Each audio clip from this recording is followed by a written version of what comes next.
사무엘하 12장 7절로 15절 상반절까지의 말씀 우리 다 같이 한 목소리로 합독하겠습니다. 나단이 다윗에게 이르되 당신이 그 사람이라 이스라엘의 하나님 여호와께서 이와 같이 이르시기를 내가 너를 이스라엘 왕으로 기름 붓기 위하여 너를 사울의 손에서 구원하고 내 주인의 집을 내게 주고 내 주인의 아내들을 내 품에 두고 이스라엘과 유다 족속을 내게 맡겼느니라. 만일 그것이 부족하였을 것 같으면 내가 내게 이것저것을 더 주었으리라. 그러한데 어찌하여 내가 여호와의 말씀을 업신여기고 나 보기에 악을 행하였느냐. 내가 칼로 햇사람 우리야를 치되 암몬 자손의 칼로 죽이고 그의 아내를 빼앗아 내 아내로 삼았도다. 이제 내가 나를 업신여기고 햇사람 우리야의 아내를 빼앗아 내 아내로 삼았은즉 칼이 내 집에서 영원토록 떠나지 아니하리라 하셨고 여호와께서 또 이와 같이 이르시기를 보라 내가 너와 내 집에 재앙을 일으키고 내가 내 눈앞에서 내 아내를 빼앗아 내 이웃들에게 주리니 그 사람들이 내 아내들과 더불어 백주에 동침하리라. 너는 은밀히 행하였으나 나는 온 이스라엘 앞에서 백주의 이 일을 행하리라 하셨나이다 하니 다윗이 나단에게 이르되 내가 여호와께 죄를 범하였노라 하매 나단이 다윗에게 말하되 여호와께서도 당신의 죄를 사하셨나니 당신이 죽지 아니하려니와 이 일로 말미암아 여호와의 원수가 크게 비방할 거리를 얻게 하셨으니 당신이 낳은 아이가 반드시 죽으리이다 하고 나단이 자기 집으로 돌아가니라. 아멘. 사무엘 상하서를 우리가 읽고 묵상하며 다윗이 가지고 있는 여러 가지 삶의 원칙, 모습 몇 가지를 말씀을 드렸고 하나님께서 어떤 사람에게 은혜를 주시려 하시고 어떤 사람을 긍휼히 여기시는지에 대한 일면 그 모습을 다윗을 통해 보아왔습니다. 그때 이제 이런 얘기를 드린 적이 있어요. 다윗의 여태까지의 삶의 모습을 보면 무엇이려 가지려 하지 않고 받으려 했던 사람이다라고 한 이야기를 드린 적이 있어요. 다윗의 뚜렷한 특징이 그거였어요. 무엇인가 자기가 가지고 차지하려 한 적이 없습니다. 하나님께서 주시면 주시는 그것을 받으려 했어요. 그런데 사무엘하 11장에 보면 가지려 한 적이 없고 언제나 주님이 주시는 것을 받으며 살려 했던 다윗이 빼앗는 자가 되는 거예요.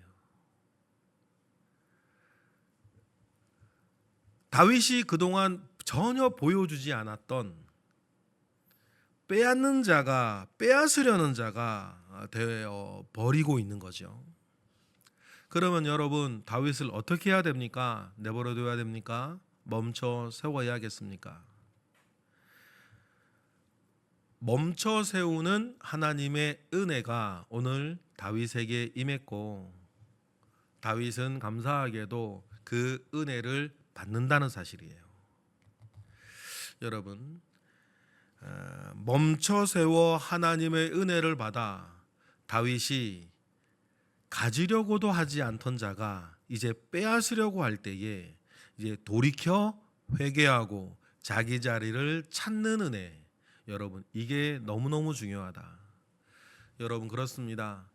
하나님께서 우리에게 주시는 것을 받으며 살겠다라고 하는 그 마음이 우리 삶의 가장 바탕이었으면 좋겠어요. 그 은혜 가운데에서 기다리고 또 노력하고 기도하고 주시면 감사하고 내 것이 아니라 하나님이 주셨기에 또한 나누고 사실상 우리가 정말 소중하다 여기는 많은 것들은 사실 우리가 쟁취해서 얻은 게 아니라 하나님께로부터 다 주셔서 받은 것이었다는 것을 우리는 꼭 기억을 하며 살아야겠습니다. 다윗을 돌이켜 멈춰 세우는 회개케 하는 나단의 일성 하나 있죠. 7절이에요. 다 같이 읽어보겠습니다. 나단이 다윗에게 이르되 당신이 그 사람이라. 이스라엘의 하나님 여호와께서 이와 같이 이르시기를 내가 너를 이스라엘 왕으로 기름 붓기 위하여 너를 사울의 손에서 구원하고. 말이 시작돼요. 나단이 어제 했던 그 이야기가 있었죠. 자기도 목동이었고 자기도 심지어는 가족들로부터도 심한 차별과 박대를 받던 다윗의 힘없는 입장, 그것을 어릴 적부터 너무나 잘 알고 있던 목동 다윗은 힘 있는 자가 와서 힘없는 자 한 사람, 자기 딸처럼 키우는 새끼 암양을 잡아먹는 그 이야기를 보면서 다윗은 목동의 입장에서도 그렇고 자기도 어릴 적부터 힘 있는 자들에게 늘 구박받고 살던 처지에서 격분할 수 있었던 거죠. 그런데 격분하고 있는 그 상식 안에서 나단이 오늘 다윗을 돌이키는 일성, 당신이 그 사람이라, 당신이 그 사람이라 이렇게 이야기를 합니다. 그리고는 하나님 여호와께서, 다윗은 지금 실제적 무신론자 아닙니까? 실제적 무신론자로 지금 살고 있는 거죠. 그 다윗에게 또 하나님 여호와께서 이와 같이 이르시기를, 그 뒤에 내용은 일단 자체하고 정말 하나님 아버지께서 살아계신 분이라는 것을 정신 번쩍 차리게 이야기하는 거예요. 그러니까 어떤 의미에선 다윗에게 하나님을 살려내는 것 아닙니까? 하나님이 하나님 되게, 중심에서 밀려나 있거나 아니면 다윗의 중심 가운데 잊혀져 있던 하나님을 다시 기억하게 만들어요. 그리고 잊어서는 안 되는 하나님께서 다윗에게 주신 4가지 은혜들, 오늘의 다윗이 있기까지 다윗이 오늘과 같이 살 수 있도록 하나님께서 주셨던 4가지 은혜를 이야기를 하는 거예요. 첫 번째가 7절 하반절에 사울의 손에서 구원하고, 그리고 8절을 계속 읽어볼까요? 시작. 내 주인의 집을 내게 주고 내 주인의 아내들을 내 품에 두고 이스라엘과 유다 족속을 내게 맡겼느니라. 만일 그것이 부족하였을 것 같으면 내가 내게 이것저것을 더 주었을 것이다. 그래서 7절 하반절부터 8절까지 하나님께서 오늘까지 다윗에게 주신 은혜 4가지가 쫙 나오고, 네가 원한다면 앞으로도 받을 수 있는 은혜들을 하나 더 말씀하시면서 총 5가지 은혜를 얘기하시는 거예요. 여러분, 다윗에게 아내가 부족하면 아내를 더 왜 더 못 두겠어요? 그런데 하나님께 구하지도 않고 하나님이 주신 적도 없고 자기가 가지려고도 하지 않던 다윗이 남의 아내를 빼앗는 이 일들을 보면서 다윗은 이제 느끼겠죠. 여태까지 그렇게 자기가 살아본 적 없는 삶을 살고 있었구나. 여러분, 시험에 들고 죄악에 빠지면 사람 언제든 이렇게 될 수 있어요. 우리가 늘 겸손하고 조심해야 되는 건, 이런 다윗의 이 처참한 모습이 다윗에게 없던 모습이냐? 사실은 원래부터 있었겠죠. 그런데 그것이 은혜 가운데, 은혜에 사로잡혀 있을 때는 마치 없는 것처럼 있다가 어떤 계기를 통해서 저 은밀히 가라앉아 있고 은밀히 없는 듯 숨어 있던 다윗의 악한 본성이 불쑥 튀어나오는 거예요. 그래서 사람을 보면 일명 예외 없이 멀티플렉스 영화관 같다. 일관에서는 정말 헌신적인 이야기가 상영이 되어지고, 이관에서는 공의로운 이야기가 상영되어지고, 삼관에서는 정말 자애롭고 자비로운 영화가 상영되어지는데, 저 지하 11관, 12관, 13관 가면 거기에서는 각종 참혹한 영화들이 상영되어질 수 있는 것처럼 사람의 그 단층도 그래 멀티플렉스 영화관 같은. 그러면 여러분 우리가 하나님 아버지 앞에 성결의 은혜를 받고 그 멀티플렉스 영화관 같은 곳에 하나님께 부끄럽고 하나님께 죄스러운 것들은 도려내지는 은혜들을 우리가 받고 그 일들을 소망하며 살고, 그 전까지는 하나님께서 일상으로 부어주시는 은혜 가운데에서 알곡들은 계속 자라게 하고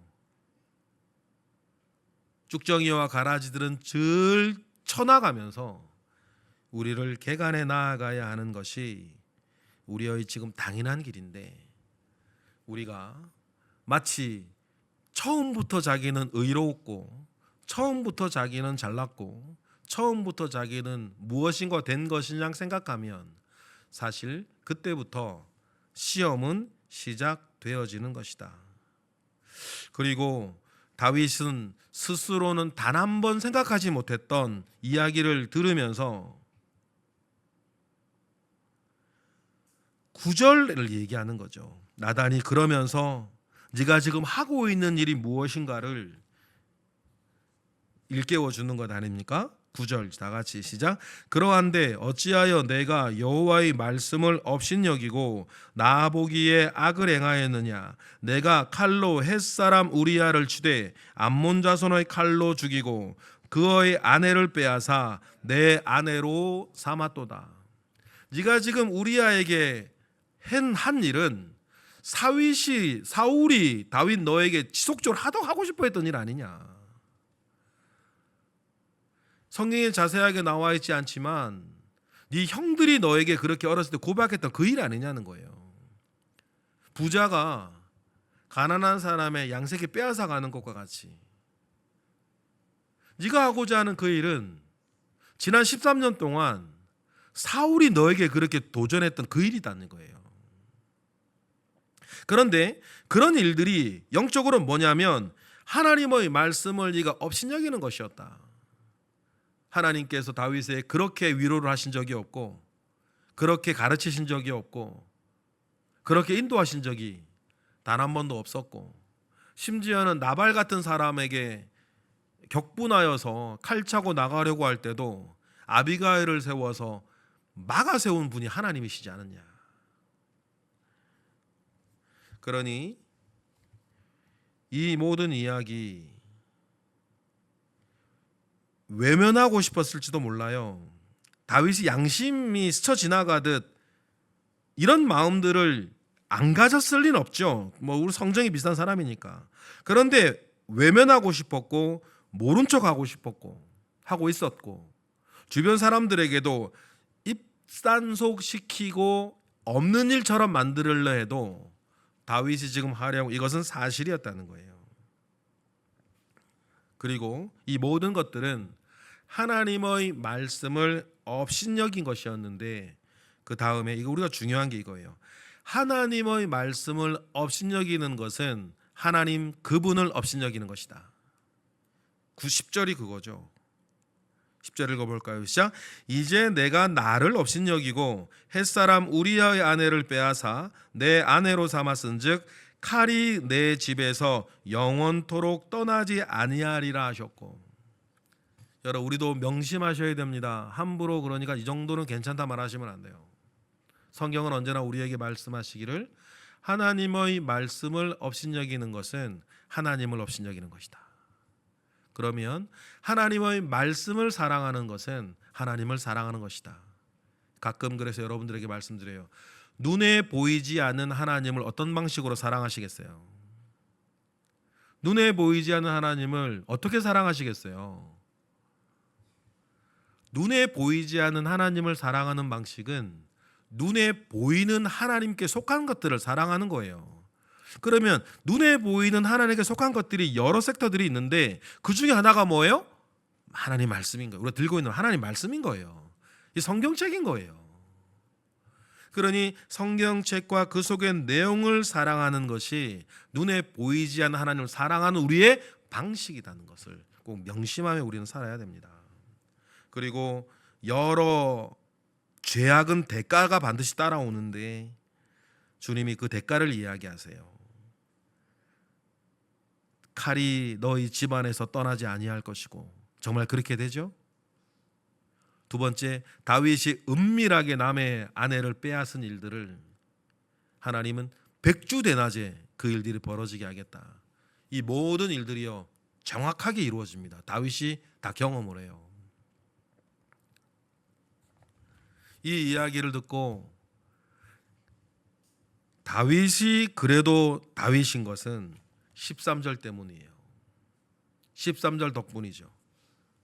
그래서 다윗이 살아남고 우리가 아는 다윗으로 돌아올 수 있었던 것이 13절 때문 아니겠어요? 13절 보겠습니다. 시작. 다윗이 나단에게 이르되 내가 여호와께 죄를 범하였노라 하매 나단이 다윗에게 말하되 여호와께서도 당신의 죄를 사하셨나니 당신이 죽지 아니하려니와. 신실하신 하나님께서 다윗의 돌이킴, 이 회개를 보고 다윗을 용서하십니다. 그러나 대가는 받아야 될 거예요.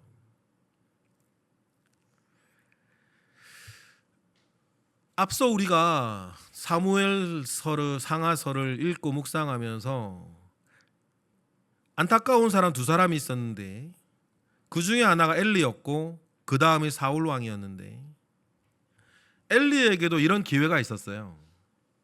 사울에게도 이런 기회가 있었습니다. 그런데 그 두 사람이 기회를 잡질 않아요. 착한 사람이었던 엘리는 착하게 붙잡지 않고 못된 사람이었던 사울은 못되게 붙잡지 않아요. 여러분, 늘 그래요. 착한 사람은 착하게 죄 짓는 거고 못된 사람은 못되게 죄 짓는 거거든요.